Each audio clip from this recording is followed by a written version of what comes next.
ராம்குமார் உடல் பிரேத பரிசோதனையில் தனியார் மருத்துவரை அனுமதிக்க கோரும் மனுவை உச்சநீதிமன்றம் தள்ளுபடி செய்துள்ளது. இதுகுறித்து நமது டெல்லி செய்தியாளர் மதியழகனிடம் விரிவான தகவல்களை கேட்கலாம். மதியழகன் வணக்கம். ராம்குமார் தந்தையோட மனுவை தள்ளுபடி செய்ய நீதிபதிகள் தெரிவித்த காரணங்கள் எல்லாம் என்னென்ன? சென்னை சூலமேட்டை சேர்ந்த மென்பொறியாளர் சுவாதி கொலை வழக்கில் கைது செய்யப்பட்ட திருநெல்வேலி மாவட்டத்தைச் சேர்ந்த ராம்குமார் கடந்த 18ஆம் தேதி புழல் சிறையில் மர்மமான முறையில் உயிரிழந்து கிடந்தார். அவர் மின்கம்பியை கடித்து உயிரிழந்ததாக காவல்துறை அறிவித்திருந்தது. இதனையடுத்து அவரது மரணத்தில் சந்தேகம் இருப்பதாகவும் உடற்கூறு ஆய்வின் பொழுது தங்கள் தரப்பு மருத்துவரை அனுமதிக்க கோரியும் அவரது தந்தை பரமசிவன் தரப்பில் உயர்நீதிமன்றத்தில் வழக்கு தொடரப்பட்டிருந்தது. இந்த கோரிக்கையை உயர்நீதிமன்றமானது நிராகரித்தது. வேண்டுமானால் உச்சநீதிமன்றத்திற்கு சென்று முறையிடலாம் என்றும் அறிவுறுத்தியிருந்தது.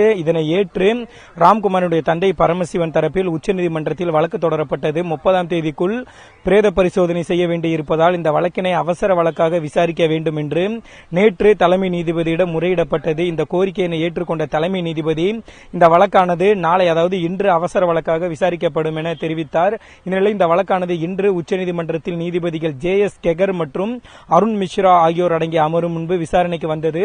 அப்பொழுது ராம்குமார் தரப்பில் வழக்கறிஞர் காமினி ஜெய்ஸ்வால் ஆஜரானார். அவர் என்ன தெரிவித்திருந்தார் என்றால், இந்த மரணத்தில் எங்களுக்கு சந்தேகம் இருக்கிறது, அதன் காரணமாகவே நாங்கள் எங்களது தரப்பு மருத்துவரை அனுமதிக்க கோருகிறோம். எங்களது தரப்பு மருத்துவர் இல்லை என்றால், அதாவது அரசு மருத்துவர்கள் மட்டுமே தனியாக இந்த உடற்கூறு ஆய்வினை செய்யும் பட்சத்தில் அவர் ஒருதலை பட்சமாக செயல்பட வாய்ப்பு இருக்கு என திரு காமினி ஜெய்ஸ்வால் தனது வாதத்தினை முன்வைத்தார். ஆனால் தமிழக அரசு தரப்பில் இதற்கு எதிர்ப்பு தெரிவிக்கப்பட்டது. அதாவது என்னவென்றால், உயர்நீதிமன்றமே இந்த உடற்கூறு ஆய்வினை பொறுத்தவரைக்கும் உங்களுக்கு ஆட்சேபனை இருக்கும் பட்சத்தில் எய்ம்ஸ், அதாவது டெல்லியில் இருக்கக்கூடிய எய்ம்ஸ் மருத்துவமனையைச் சேர்ந்த மருத்துவர்களையும் உடற்கூறு ஆய்வின் பொழுது சேர்த்துக் கொள்ள வேண்டும் என தெரிவித்திருந்தது. அவர்கள் அதையும் எதிர்க்கின்றனர் என தமிழக அரசு தரப்பில் வாதிடப்பட்டது. இருதரப்பு வாதங்களையும் கேட்ட நீதிபதிகள் தெரிவித்த கருத்து என்னவென்றால், அதாவது இதுபோன்ற வழக்குகளில் சம்பந்தப்பட்டவர்களினுடைய அந்த மருத்துவர்களை அனுமதிக்கும் பழக்கம் என்பது இதற்கு முன்பு கிடையாது. தற்பொழுது ஒருவேளை அனுமதிக்கும் பட்சத்தில் இது ஒரு முன்னுதாரணம் ஆகிவிடும் என தெரிவித்தனர். அதற்கு காமினி ஜெய்ஸ்வால் தனது வாதத்தின் பொழுது இதுபோன்று பிற்காலத்தில் எந்தவித சம்பவங்களும் நடக்கக்கூடாது என்பதால் தான் தாங்கள் இந்த விவகாரத்தில் போராடி வருவதாகவும் தெரிவித்தார். ஆனால் வெற்றி வேட்பாளருடைய பெயர்களை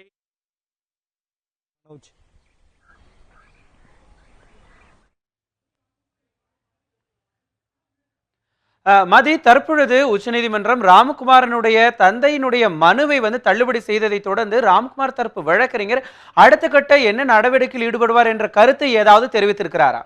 உயர்நீதிமன்றம் இந்த கோரிக்கை நிராகரித்ததோடு இன்னொரு முக்கியமான விஷயத்தையும் தெரிவித்திருந்தது. 30ஆம் தேதிக்குள், அதாவது நாளைக்குள் ராம்குமாரினுடைய உடற்கூறு ஆய்வினை செய்து முடிக்க வேண்டும் என உத்தரவிட்டிருந்தது. அதன் காரணமாக அவர்கள் இந்த வழக்கினை அவசர வழக்காக விசாரிக்க வேண்டும் என ராம்குமார் தரப்பில் தெரிவிக்கப்பட்டிருந்தது. இன்று அந்த கோரிக்கையினையும் உச்சநீதிமன்றம் நிராகரித்ததை அடுத்து நாளைக்குள் உடற்கூறு ஆய்வு செய்ய வேண்டிய நிலை அவர்களுக்கு ஏற்பட்டு இருக்கிறது. நாளை, அதாவது நேரம் இல்லாதன் காரணமாக இதுக்கு மேல் அவர்கள் மேல்முறையீடு செய்வார்களா என்பது ஒரு கேள்விக்குறியாக தான் இருக்கிறது. தொடர்பாக ரஜினிகாந்த், அதாவது சென்னை உயர்நீதிமன்றத்தில் ராம்குமார் தரப்பில் ஆஜரான வழக்கறிஞரிடம் கேட்டபொழுது அவர் எந்தவிதமான கருத்தையும் தெரிவிக்கவில்லை. மனோஜ், நிச்சயமாக மதியழகன், தற்பொழுது உச்சநீதிமன்றம் ராம்குமாருடைய தரப்பு மனுவை நிராகரித்தது தொடர்பாக உச்சநீதிமன்றத்திலிருந்து விரிவான தகவல்களை களத்திலிருந்து தந்தீங்க. உங்களுடைய தகவல்களுக்கு நன்றி மதியழகன்.